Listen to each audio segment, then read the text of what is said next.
Нийслэлд 3-4-р хороололтой тэнцэх том хэмжээний бүтээн байгуулалт эхэлсэн нь Сэлб хот төсөл. Засгийн газар 20 минутын хот төлөвлөгөө танилцуулсан. Эмнэлэг сургуулиас эхлээд бүх үйлчилгээндээ хүрэхэд ердөө 20 минутын дотор хүрдэг байхаар тооцсон юм. Хотын бүтээн байгуулалт эхлэхээс өмнө Чингэлтэй, Сүхбаатар дүүргийн 5, 6, 7 буудлын орчмын нийт 158 га газарт 8575 айлын орон сууц барих юм.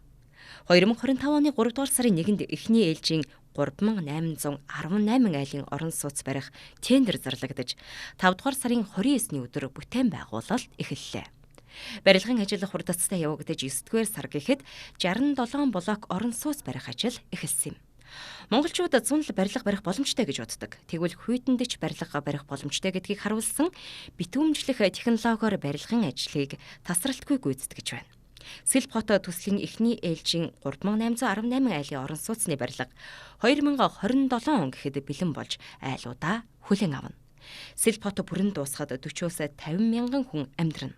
Унтны ус зэврэлт илэгдэлт тэсвэртэй цайрцсан фильтр хоолойтой, сургуулийн цэцэрлэг, хүүхдийн тоглоомын талбай, ногоон байгууламж, эмнэлэг, төрийн үйлчилгээ, спорт зохицолбор, кино, театр, худлаа үйлчилгээний төвүүд гэд бүх зүйл нэг дор байрлах юм.